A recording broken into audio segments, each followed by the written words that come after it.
ಅಲ್ಲ, ಹೊಲಕ್ಕೆ ಬುತ್ತಿ ತಗೊಂಬ ಅಂತ ಹೇಳಿ ನೀವು ನೋಡಿದ್ರೆ ಬೇರೆ ಹೊಲಕ್ಕೆ ಹೋಗಿ ನನ್ನ ತಿರುಗಾಡಲು ಹಚ್ಚಿದ್ರಲ್ಲ, ಯಾಕೆ? ಅದೊಂದು ದೊಡ್ಡ ಕಥೆ ನಿರ್ಮಲ. ಊರ ಮುಂದಿನ ಹೊಲದಲ್ಲಿ ಅತಿಯಾದ ಮಳೆಯಿಂದ ಕೊಚ್ಚಿಕೊಂಡ ಒಡ್ಡು ಹಾಕಬೇಕಂತ ಹೋಗಿದ್ದೆ. ಆದರೆ ಗೌಡ್ರ ಹೊಲದ ಕಡೆ ಇದ್ದ ಜಾಲಿ ಮರಗಳು ಬೆತ್ತಲಿಕ್ಕೆ ತೊಂದರೆ ಆಗುತ್ತದಂತ ಅವುಗಳನ್ನೇ ಕಡಿದು ಬಂದೆ. ಒಳ್ಳೆ ಕೆಲಸನೇ ಮಾಡಿದ್ರಿ. ಇಷ್ಟೊತ್ತಾದ್ರೂ ಕೂಡ ನಿಮ್ಗೆ ಊಟದ ಅರಿವೇ ಇಲ್ಲ. ಬನ್ನಿ ಊಟ ಮಾಡೋರಂತೆ. ನಿರ್ಮಲ, ಹೃದಯದ ನಿರ್ಮಲ, ಬಂಗಾರದಂತ ಮಳೆದಿ ನೀ ನನ್ನ ಬಳಿ ಇರುವಾಗ ನನಗೇಕೆ ಉಳಿಯುತ್ತಿದೆ? ಬಾರೇ ನನ್ನ ಅರ್ಧಾಂಗಿನಿ. ಅಯ್ಯೋ, ಮುಟ್ಟಬೇಡಿ ನೀವು. ಯಾಕೆ ನಿರ್ಮಲ, ಮೇಲೆ ಆರಾಮಿಲ್ಲೇನ? ಅದನ್ನೆಲ್ಲ ಹೇಳೋದಕ್ಕೆ ನಾಚಿಕೆ ಆಗುತ್ತೆ. ಅಂದರೆ ಅಂದ್ರಿ ನಾನೀಗ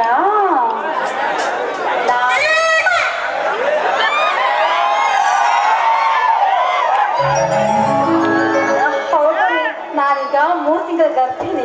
ಹೌದಾ ನಿರ್ಮಲ? ನಿರ್ಮಲ, ಮದುವೆ ಆದ 10 ವರ್ಷಗಳ ನಂತರ ನಾನು ತಂದೆಯಾಗುತ್ತಾ ಇದ್ದೆ.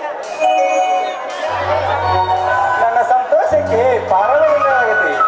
ನಿರ್ಮಲ, ನನ್ನ ಸತಿ ಸದ್ಗುಣವತಿ, ನನ್ನ ವಂಶದ ಜ್ಯೋತಿ ಬೆಳಗಿಸುವ ಬೆಳದಿಂಗಳ ಬಾಲಿನೀನು.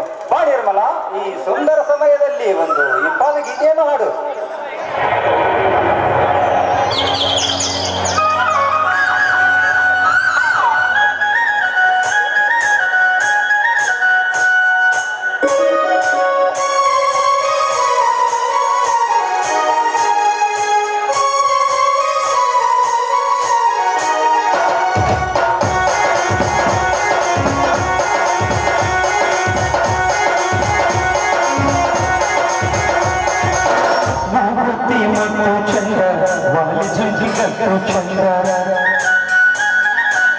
ಕಸಗನ ಬಟ್ಟು ಚಂದ ನಾಗ ಜಡಿ ದೊಡ್ಡ ಚಂದ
ಕುಳಿತು ನಿನ್ನ ಜೊತೆ ಸಂಬಂಧ ಬೆಳೆಸಲು ಬಂದಿಲ್ಲ ಗುಣವಂತ.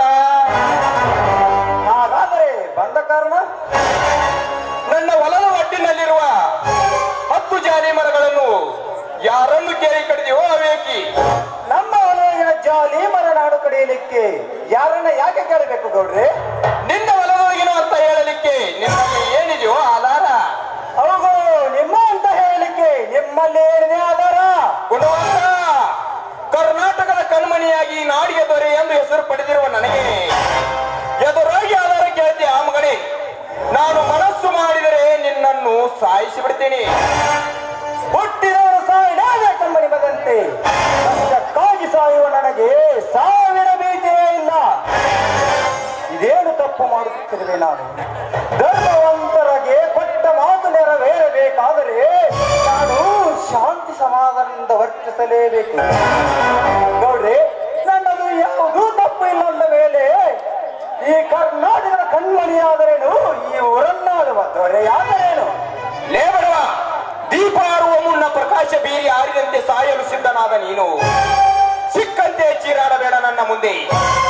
ಇಡೀ ಸರ್ಕಾರವೇ ನನಗೆ ಸಲಾಂ ಹೊಡೆದು ಬಗ್ಗೆ ನಡೀತಿರುವಾಗ ನರಕುರಿಯಾದ ನೀನು ನನಗೆ ಎದುರಾಡ್ತೀಯ? ಬೆಂಕಿ ಅಪ್ಪನೇ ಆಗಲಿ ಗೌಡ್ರೆ, ಸಾಯಲು ಸಿದ್ಧನಾದ ಈ ಕುರಿಗೆ ತೋರಿಸೋ ನಿನ್ನ ಕತ್ತಿಯ ಕರಾಮತ್ತನ್ನು. ಇಂಥ ನರಕರಿಗೆ ಈ ಕತ್ತಿ ಹಾಕ್ಬೇಕವ್ರೆ. ಒಂದೇ ಏಟಿಗೆ ಸಾಯುವ ಇವನನ್ನು ಬರೀ ಮುಷ್ಟಿಯಿಂದಲೇ ಸಾಯಿಸಿಬಿಡ್ತೀನಿ. ಬೇಡಿದ್ದಾನೆ, ನನ್ನ ಪತಿ ಏನೋ ತಿಳಿಯದೆ ತಪ್ಪು ಮಾಡಿರಬಹುದು. ಆದ್ರೆ ದೊಡ್ಡವರಾದ ತಾವು ದೊಡ್ಡ ಮನಸ್ಸು ಮಾಡಿ ನನಗೆ ಪತಿ ಭಿಕ್ಷೆ ಕೊಡು, ನಿಮ್ಮ ಕೈ ಮುಗಿದು ಬೇಡಿಕೊಳ್ಳುತ್ತೇನೆ. ನಿತ್ಯ ಕಣ್ಣೀರನ್ನೇ ಕಡಲಾಗಿ ಹರಿಸುವ ಈ ಬೆಂಕಿ ಅಪ್ಪನಿಗೆ ಕರುಣೆ ಎನ್ನುವ ಶಬ್ದವೇ ಗೊತ್ತಿಲ್ಲ. ನಿತ್ಯ 10 ಜನರನ್ನು ಬರೀ ಮುಷ್ಟಿಯಿಂದಲೇ ಮುಗಿಸುವ ಈ ಬೆಂಕಿಗೆ ಬರೀ ಕಟುಕತನವೇ ಉಂಟು. ಲೇ ಲೇ ಲೇ ಲೇ ಲೇ ಬಲಗೈ ಬಂಟ, ನೀ ಹಿಂಗ ಮುಷ್ಟಿ ಮುಷ್ಟಿ ಅಂತ ಹೇಳಿ ಆದ್ರ ಮುಂದಿದ ಕಷ್ಟಕ್ಕೆ ಗುರಿ ಆಗುವಂತೂ ಖಂಡಿತ. ನೇತಿಪ್ಪ ಅಪ್ಪ ಗುರುವೇಶ ಅಂಬುಲಿಂಗ, ನಿನ್ನ ಯಾವ ಲಿಂಗದ ಮಧ್ಯವು ನನಗೆ ಬೇಕಾಗಿಲ್ಲ.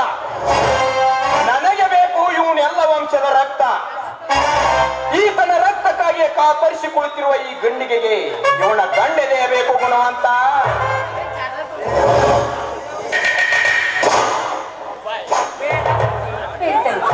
ಇಂಥ ಭಯ ಅಂತೀನಿ. ನಿಮ್ಮ ಮಗಳಂತಿರೋ ನಾನು ಮೇಲೆ ಶರಕೊಟ್ಟು ಬೇಡಿಕೊಳ್ತೀನಿ. ದಯವಿಟ್ಟು ನನ್ನ ಗಂಡನ ಪ್ರಾಣ ಮಾತ್ರ ತೆಗಿಬಿಡಿ. ನಿಮ್ಮ ಕಾಲಿಗೆ ಬಂದು ಬೇಡಿಕೊಳ್ಳು. ಹಾಗಾದರೆ ನಿರ್ಮಲ, ಇವರು ಅಣ್ಣ ತಮ್ಮಂದಿರು ನನ್ನ ತಂಟೆಗೆ ಬರದ ಹಾಗೆ ನೀನು ನೋಡಿಕೊಳ್ತೀಯ? ನನ್ನ ಆತ್ಮ ಸಾಕ್ಷಿಯಾಗಿ ನೋಡಿಕೊಳ್ಳುತ್ತೀನಿ. ಓಕೆ, ಎಸ್, ಬನ್ನಿ ಹೋಗೋಣ.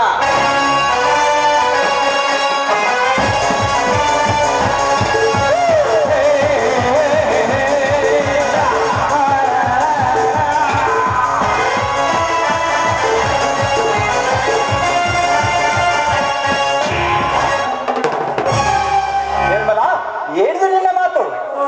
ಹೌದ್ರಿ, ಈ ಹೊಡೆದಾಟ ಬಡಿದಾಟದಿಂದ ಯಾವ ಪ್ರಯೋಜನವೂ ಇಲ್ಲ. ಅದರೊಂದಿ ನನಗೆ ಯಾಕೋ ತುಂಬಾ ಭಯವಾಗ್ತಾ ಇದೆ. ಇಲ್ಲಿ ಬಿಡಿ, ಶ್ರೀಧರನಿಗೆ ಯಾವುದೋ ಇಂಟರ್ವ್ಯೂ ಇದೆ ಅಂತ ಹೋಗಿದ್ದ. ಅಂದ ಹಾಗೆ ಹಣ ವ್ಯವಸ್ಥೆ ಏನ್ರಿ ಮಾಡ್ತೀರಾ? ಹೇಗಾದರೂ ಮಾಡಿ ಹಣ ಕಳಿಸಲೇಬೇಕು ನಿರ್ಮಲಾ, ಕಳಿಸಲೇಬೇಕು. 4 ದಿನಗಳಿಂದ ಸಾಕಷ್ಟು ಪ್ರಯತ್ನ ಮಾಡ್ತಾ ಇದ್ದೀನಿ, ಆದರೂ ಸಾಧ್ಯವಾಗ್ತಾ ಇಲ್ಲ. ಸಾಧ್ಯ ಮಾಡ್ತೀನಿ ಅಂತ ಹೇಳುತ್ತಲೇ ದಿನ ಕಳೆದು ನನ್ನ ಇಂಟರ್ವ್ಯೂ ತಪ್ಪಿ ಹಾಳಾಗಿ ಹೋಯಿತು. ಬಾರೋ ತಮ್ಮ, ಈಗ ಬಂದಿಯೇನಪ್ಪ, ಕ್ಷಮಿಸಿ ಬಿಡು ಈ ಪಾಪಿಯನ್ನು. ನಿನಗೆ ಕೋಪ ಬಂದೇನಪ್ಪ? ಕೋಪ ಬಂದಿಲ್ಲ, ಮನಸ್ಸಿಗೆ ತಾಪವಾಗಿದೆ. ಕ್ಷಮಿಸಪ್ಪ, ಕ್ಷಮಿಸು, ನಿನಗೆ ಹಣ ಕೊಡುತ್ತೇನೆ. ನನಗೆ ಹಣ ಕಳಿಸ್ತೀನಿ ಅಂತ ಹೇಳುತ್ತಲೇ ಮಾತಿರೇ ಮನೆ ಕಟ್ಟಿ ನನಗೆ ಯಾವುದು ನೌಕರಿ ಸಿಗದ ಹಾಗೆ ಮಾಡಿ ಎಲ್ಲಿ ನನ್ನ ಬೀದಿ ಪಾಲು ಮಾಡುತ್ತೆ ಅಂತ ಮನಸ್ಸಿಗೆ ತಾಪವಾಗಿದೆ ಅಣ್ಣ. ಅಮ್ಮ, ದಯವಿಟ್ಟು ಗಾಯದ ಮೇಲೆ ಬರೆಯದಂತೆ ಮಾತನಾಡಬೇಡಪ್ಪ. ದುಡಿಮೆ ಮಾಡಿ ಸಂಬಳ ತರ್ತೇನೆ ಅಂತ ಹೇಳಿ ಹೋದ ಸತ್ಯವಂತ ಇನ್ನೂ ಮನೆಗೆ ಬಂದಿಲ್ಲ.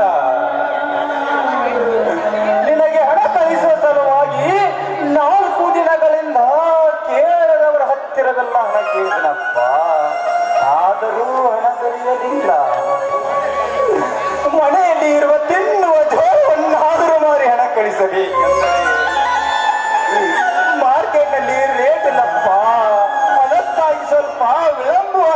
ತಮ್ಮ, ವಿಳಂಬವಾಯಿತು. ಹೌದು ಮೈದನ, ನಿನ್ನ ಕಾಗದ ಬಂದ ತಕ್ಷಣ ಹೇಗಾದ್ರೂ ಮಾಡಿ ಹಣ ಕಳಿಸ್ಕೊಡ್ಬೇಕಂದ್ರೆ ಒಂದರ ಮೇಲೆ ಒಂದು ತಡೆಗಳು ಉಂಟಾಗಿ ಹಣವನ್ನು ಕಳಿಸ್ಕೊಡೋದಕ್ಕಾಗ್ಲಿಲ್ಲಪ್ಪ. ಇಲ್ಲಿ ನಡೆಯಪ್ಪ, ಬಟ್ಟೆ ಬದಲಾಯಿಸಿ ಊಟ ಮಾಡಬೇಕು. ಅಪ್ಪ ಅಮ್ಮ ಇದ್ದಿದ್ದರೆ ನನಗೆ ಈ ಸ್ಥಿತಿ ಬರುತ್ತಿದ್ದಿಲ್ಲ. ನನಗಿನ್ನು ಈ ಶಾಲೆನೇ ಬೇಕಾಗಿಲ್ಲ.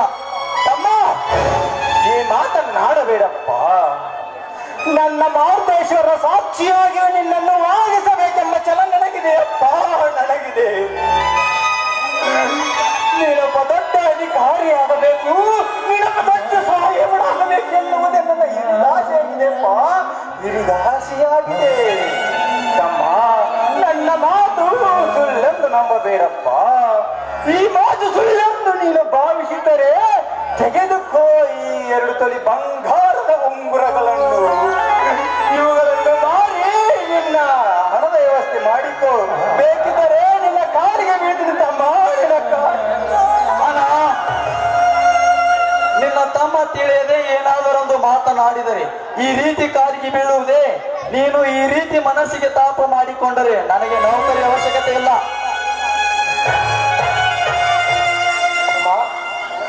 ಅವಶ್ಯಕತೆ ಇದೆ. ಈ ಬಲಿಷ್ಠವಾದ ಭಾರತ ದೇಶದಲ್ಲಿ ಭುಗಿಲೆದ್ದಿರೋ ಭ್ರಷ್ಟಾಚಾರ ಮತ್ತು ಲಂಚದ ಸಾಮ್ರಾಜ್ಯದ ಕಡೆ ಕೊಂಚ ತಿರುಗಿ ನೋಡಿದರೆ ಅವನ್ನೆಲ್ಲ ಏನ್ ಚೆಂಚಾಗಿ ಕತ್ತರಿಸಬೇಕನ್ನಿಸುತ್ತೆ. ಅದನ್ನೆಲ್ಲ ನೀ ಬಗ್ಗು ಬಿಡೋದು ದಿಗ್ಗಜರಾಗಿ ಮೆರೆಯುತ್ತಿರುವ ವಜ್ರೇಗೌಡ ಅಂತರ್ಗೆ ಎಣ್ಣೆ ಹುಲಿಯಾಗಿ ಅಧಿಕಾರಸ್ಥನಾಗು. ತೆಗೆದುಕೋ. ನಿನ್ನಲ್ಲಿ ಇಷ್ಟೊಂದು ಹಣ? ತಮ್ಮ, ಅದನ್ನೆಲ್ಲ ನೀ ಕೇಳಬಾರ್ದು. ಅತ್ತಿಗೆ, ತಮ್ಮನ ಸುಟ್ಕೇಶಲ್ಲಿ ಇಲ್ಲಪ್ಪ, ಬರೀನಿಂದ ಹಾಗೆ ಬಂದಿದ್ದಾನೆ ನೋಡು. ಏನಾಗಿದೆ? ಹಾಗೆ ಹೋಗಿ ಮುಂದಿನ ಇಂಟರ್ ಪಾಸ್ ಆಗಿ ಈ ಮನೆ ಆಗುವ ಹಣ ಅತ್ತಿಗೆ ಸರಿ ತೆಗೆದುಕೊಂಡು ಬರಪ್ಪ. ಅವರನ್ನೆಲ್ಲ ನನ್ನ ಹೃದಯದಲ್ಲಿ ಇಟ್ಟಿಕೊಂಡಿದ್ದೇನೆ. ನಿಮ್ಮನ್ನು ಪಡೆದುಕೊಂಡ ನನ್ನ ಸಂತೋಷಕ್ಕೆ ಪಾರವಿಲ್ಲ. ಈ ಮನೆ ಕೀರ್ತಿ ತರ್ತೀನಿ. ತಮ್ಮ, ಧರ್ಮವಂತರು ಅಳಿದು ಹೋದರು. ನ್ಯಾಯ, ನೀತಿ, ಧರ್ಮ ಎಂಬ 4 ಮುಖದ ಸಿಂಹದಲ್ಲಿ ಒಂದು ಸಿಂಹ ಹೋಗಿರಬಹುದು. ಆದರೆ ಉಳಿದಿರುವ 3 ಸಿಂಹಗಳು ಇನ್ನೂ ಜೀವಂತವಾಗಿವೆಯಪ್ಪ. ತಮ್ಮ, ಈ ಸಂತೋಷಕ್ಕೆ ಒಂದು ಹಾಡನ್ನು ಹಾಡ್ರಿ.